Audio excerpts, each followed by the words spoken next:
Salam, selamat pagi Bapak Ibu. Kabar apa? Kabar baik. Kabar baik, beritakan. Beritakan kabar baik. Mungkin itu moto baru, Pak. Apa kabar? Kabar baik. Kabar baik, beritakan. Beritakan kabar baik. Ya, haleluya. Puji Tuhan. Kita akan melanjutkan renungan kita dari kitab Wahyu secara khusus berkenaan dengan gereja-gereja yang ada di Asia Kecil, 7 gereja, tetapi kita hanya membahas 5 gereja. Kita sudah membahas gereja Efesus yang meninggalkan kasih mula-mula, kemudian Smyrna, gereja yang kecil, miskin, tetapi kaya dan kuat imannya, kemudian gereja Tiatira, tekun melayani tetapi disusupi dengan ajaran sesat. Gereja Philadelphia adalah gereja yang setia dan tekun, kuat iman, tantangan hidup dan pencobaan boleh dilaluinya. Hari ini kita akan belajar berkenaan dengan gereja di Laodikia. Saya beri judul Tuhan Peduli. Saya mengambil positifnya, tetapi sebagian daripada renungan-renungan yang disampaikan biasanya agak negatif, yaitu suam-suam kuku atau gereja yang tidak peduli dan gereja yang meninggalkan berbagai hal. Oleh karena itu, kita akan melihat dari kitab Wahyu pasal 3 ayat 14 sampai dengan 22. Ya, ya, kita akan membaca. Dan tuliskanlah kepada malaikat jemaat di Laodikia. Inilah firman dari Amin, saksi yang setia dan benar, permulaan dari ciptaan Allah. Aku tahu segala pekerjaanmu, engkau tidak dingin dan tidak panas. Alangkah baiknya jika engkau dingin atau panas. Jadi karena engkau suam-suam kuku dan tidak dingin atau panas, aku akan memuntahkan engkau dari mulutku. Karena engkau berkata, aku kaya, dan aku telah memperkayakan diriku, dan aku tidak kekurangan apa-apa, dan karena engkau tidak tahu bahwa engkau melarat dan malang, miskin, buta, dan telanjang. Maka aku menasihatkan engkau supaya engkau membeli daripadaku emas yang telah dimurnikan dalam api, agar engkau menjadi kaya, dan juga pakaian putih, supaya engkau memakainya, agar jangan kelihatan ketelanjanganmu yang memalukan, dan lagi minyak untuk melumas matamu, supaya engkau dapat melihat. Barang siapa aku kasih, ya aku tegur dan kuajar. Sebab itu relakanlah hatimu dan bertobatlah. Lihat, aku berdiri di muka pintu dan mengetuk. Jikalau ada orang yang mendengar suaraku dan membukakan pintu, aku akan masuk mendapatkannya dan aku makan bersama-sama dengan dia dan ia bersama-sama dengan aku. Barang siapa menang, ia akan dudukkan bersama-sama dengan aku di atas tahtaku, sebagaimana aku pun telah menang dan duduk bersama-sama dengan Bapakku di atas tahtanya. Siapa bertelinga, hendaklah ia mendengarkan apa yang dikatakan Roh kepada jemaat-jemaat di dunia ini. Itulah Ibu Bapak merupakan bacaan ayat firman yang akan saya jelaskan next. Bagaimana kerohanian ya, yang suam-suam kuku adalah kondisi rohani seorang atau kelompok yang menunjukkan penurunan keyakinan perlahan-lahan dan berkompromi dengan dunia serta menurunnya antusiasme rohani menjadi acuh tak acuh. Ini sekilas akan makna daripada suam-suam kuku. Bahaya suam-suam kuku, ibu bapak dan saudara sekalian, artinya itu air panas atau dingin memiliki tujuan yang berguna sesungguhnya dan menyembuhkan atau menyegarkan dan memuaskan. Tetapi air suam-suam kuku bisa mendek menjadi wadah bakteri dan tidak ada gunanya, akan dimuntahkan. Ini gambaran air memang, tapi kalau itu gambaran nasi, nasi tidak panas, tidak dingin, artinya itu adalah bau, ya, mambu. Mambu. Jadi kalau orang makan, itu dia akan bisa memakannya, tetapi akan dimuntahkan. Air panas atau dingin, ya, itu bila, ya, itu bukan biuka, tapi bila menyentuh tubuh kita, bereaksi, terbakar kalau panas, atau menggigil atau dingin.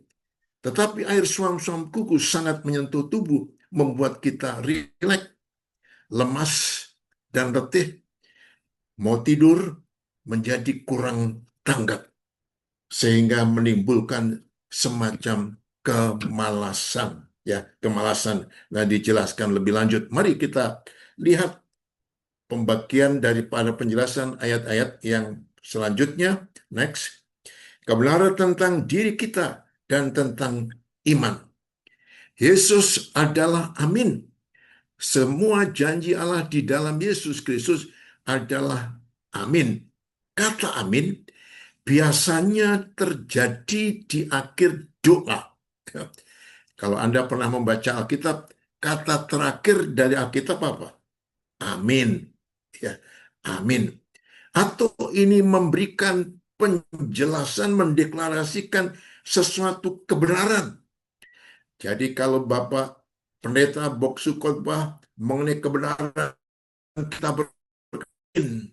Ya, amin, terjadilah sebagaimana yang dijelaskan. Dan ini, Ibu Bapak sekalian, merupakan deklarasi kepada jemaat di Laodikia yang sifatnya suam-suam itu, nanti dijelaskan lebih lanjut, akan bisa diatasi dengan iman kepada Yesus. Tetapi jemaat itu di Laodikia tidak dingin dan tidak panas. Allah menegur jemaat Laodikia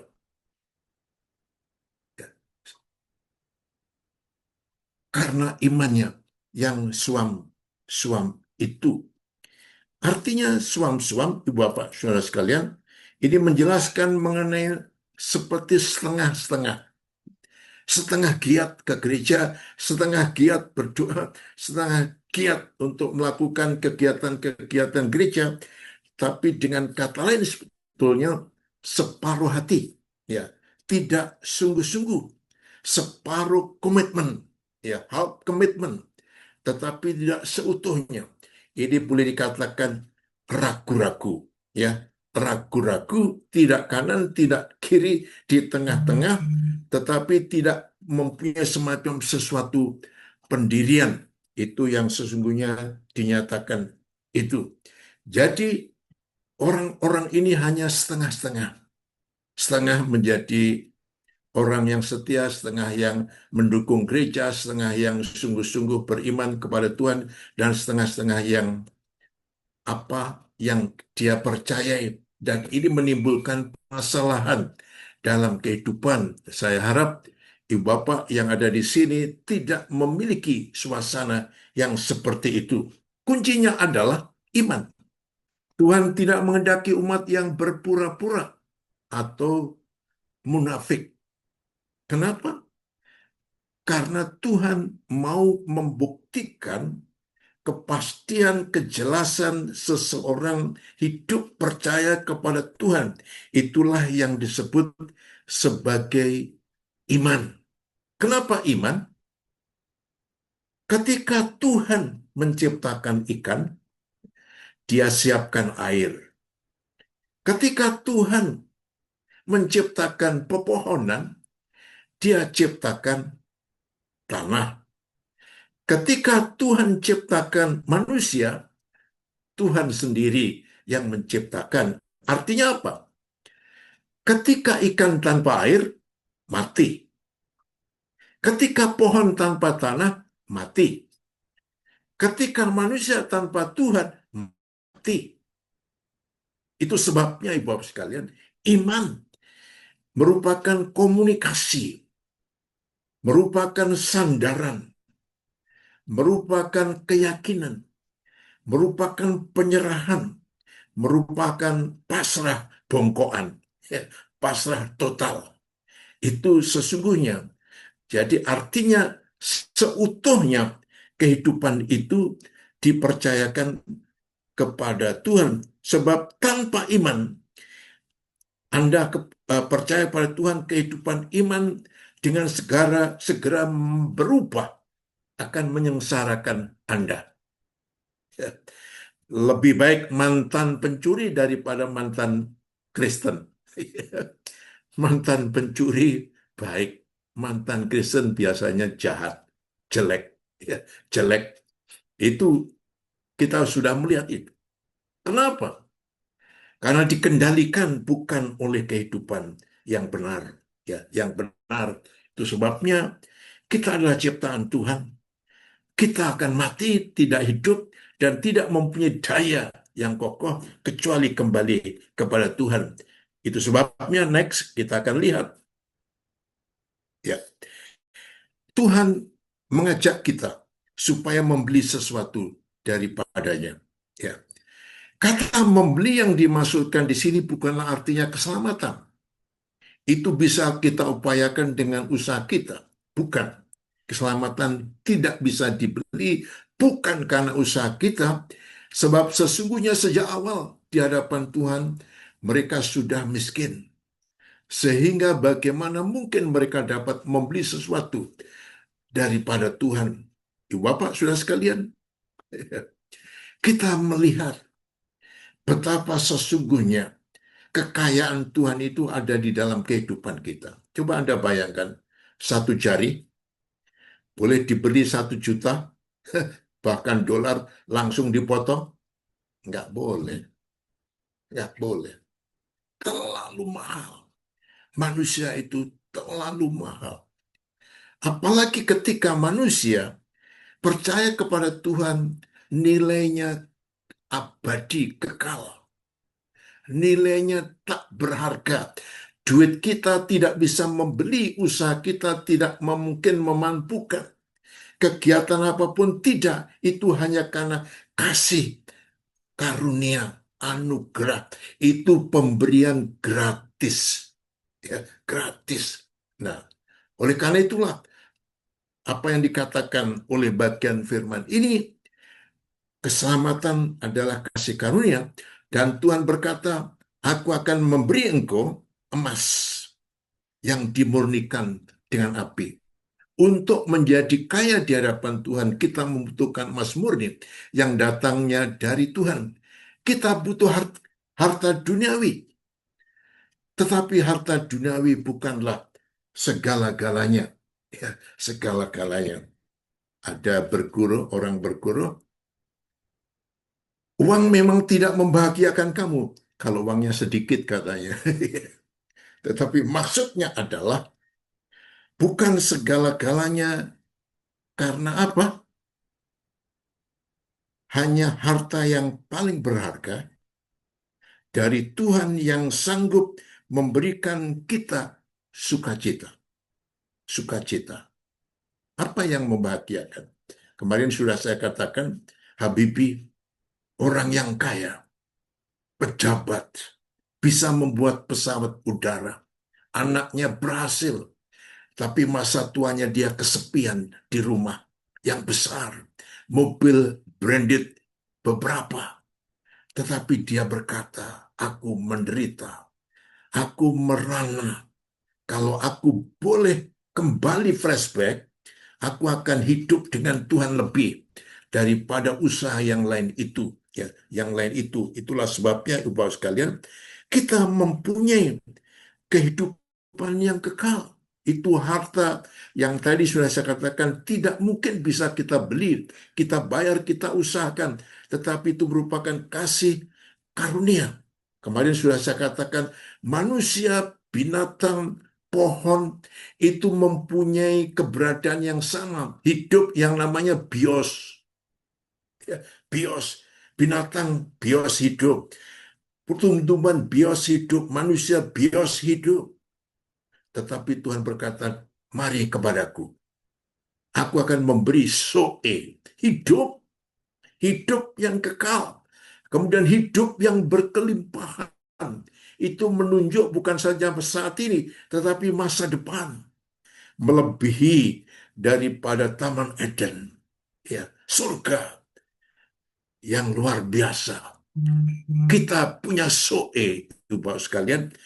Tuhan memberikan dengan percuma, ya, percuma. Karena itu harta yang kekal ini jangan disia-siakan. Kita berjuang dengan penuh iman, mempersembahkan hidup dengan sebaik-baiknya. Yang berikut adalah pakaian putih. Produksi kain indah-indah, bahkan pakaian, ya, dari kain wol hitam itu yang terkenal di Laodikia tentunya akan memperlihatkan kelas derajat mereka yang tinggi. Namun ternyata di hadapan Tuhan mereka telanjang. Mereka telanjang. Mereka memerlukan, membutuhkan pakaian putih dari Tuhan. Apa itu? Hati bersih. Hidup tak bercacat celah dalam bentuk imperfect. Ya, dalam bahasa Alkitab ada perfect sempurna, imperfect itu akan disempurnakan dan sempurna ketika kita berada di sana. Itu bahasa Alkitab, ya. Bahasa Alkitab maka ada kata bentuk imperfect, ya. Jadi apa artinya pakaian indah yang diproduksi tangan manusia tanpa mengenakan pakaian keselamatan dan jubah kebenaran? Secantik, seindah, segagah apapun, karena pakaian yang kita pakai, tetapi tidak akan menutupi karakter hidup yang jelek. Ya, karakter kita dibentuk, dinyatakan sebagai implementasi, sebagai dampak dari hati yang bersih, hati yang putih, hati yang sudah ditebus oleh Allah, sehingga menampilkan Christ-like, Kristus-Kristus kecil dalam kehidupan ini. Dan Tuhan akan memberikan, yaitu minyak melumas mata. Keahlian mereka dalam meresep salep untuk mempertajam penglihatan ternyata di hadapan Tuhan, tetaplah mereka orang-orang buta. Itu sangat populer, ya, sangat populer di Laodikia. Mereka memiliki bahan yang luar biasa untuk dapat menyembuhkan, menjadikan mata baik-baik. Tetapi buat sekalian, itu tidak sangat berarti ketika apa? Hidup keagamaannya tidak benar. Mereka tidak sungguh-sungguh sebagai orang percaya. Mungkin mereka anggota gereja, mungkin mereka sudah dibaptiskan, mungkin mereka sudah menjadi bagian daripada gereja untuk berada di ibadah, mungkin melakukan pelayanan bagi Tuhan, melakukan perbuatan-perbuatan baik, tetapi dia jual Yesus untuk 30 keping perak.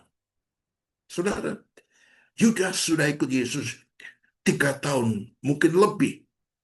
Menyaksikan mukjizat, melihat orang mati hidup, orang lapar diberi makan, dan orang tuli mendengar, orang buta melihat.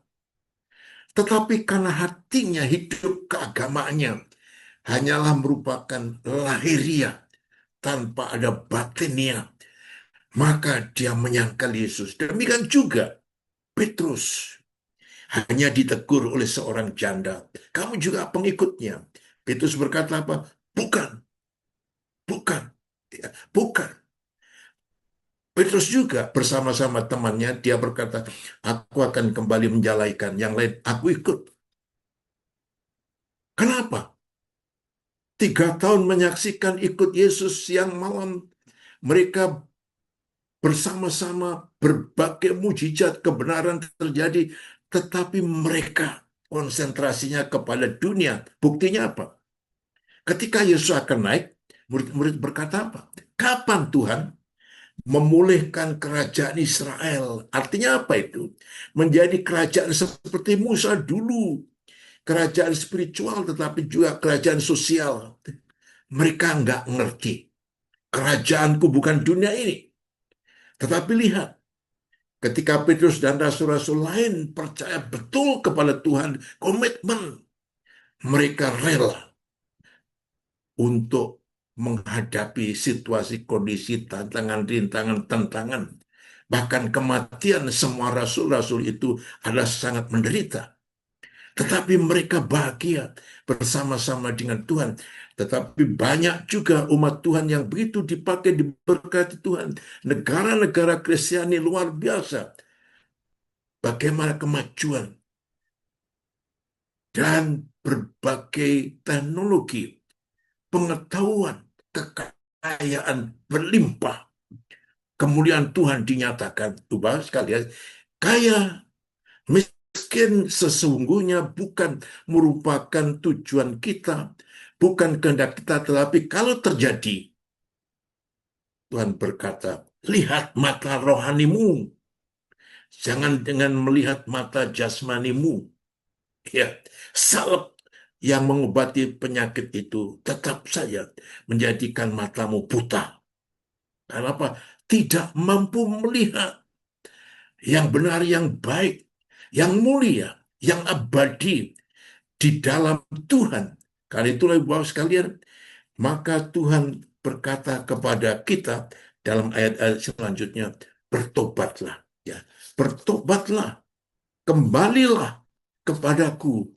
Aku berdiri di muka pintu mengetuk. Jikalau kamu membukakan, aku akan masuk dan sehidangan dengan kamu. Mari kita bukakan hati kita. Kita bukakan pintu hati kita supaya kita menyatu dengan Kristus sehingga sebagaimana Kristus sudah menjanjikan tubuh kita kemudian menjadi rumah daripada Roh Kudus yang artinya apa? Ada kuasa, ada kemuliaan, ada kesukacitaan, ada kebesaran, ada keajaiban mujizat yang luar biasa. Ya, luar biasa. Akhirnya sebagai penutup, jemaat diajak Tuhan untuk berhenti mengandalkan kekuatan diri sendiri, ya, diri sendiri, melainkan sepenuhnya bergantung pada Tuhan, serta hidup bersemangat dalam iman, bukan sekedar menjalankan ibadah lahiriah, pelayan lahiriah, mengabdi lahiriah, anggota gereja lahiriah, tetapi bukan batiniah. Sebagaimana jemaat Laodikia yang mengaku dirinya beribadah, namun tidak mengakui kuasa Tuhan Yesus. Ya, masih bergantung kepada dunia. Terhadap mereka yang seperti ini, firman Tuhan mengingatkan kita untuk berhati-hati dan menjauhi supaya kita tidak kena virus itu, tetapi bertekun dan setia. Amin. Mari berdoa. Bapa Surgawi, meteraikan kebenaran firman itu dalam hati dan hidup kami. Setiap umatmu yang mendengar, agar kiranya ini tidak sekedar menjadi pemahaman pengertian, tetapi menjadi hidup dengan demikian apa yang menjadi rancangan yang baik dari Tuhan terjadi hari-harinya, menjadi hari yang penuh pujian, ucapan syukur, dan berkat yang datang daripada Tuhan. Tuhan ampuni kami kalau kadang kami kurang beriman, kurang pasrah diri, kurang berpenyerahan kepadamu. Inilah Tuhan, hidup dan penyembahan persembahan kami di dalam nama Tuhan Yesus. Amin. Amin. Amin.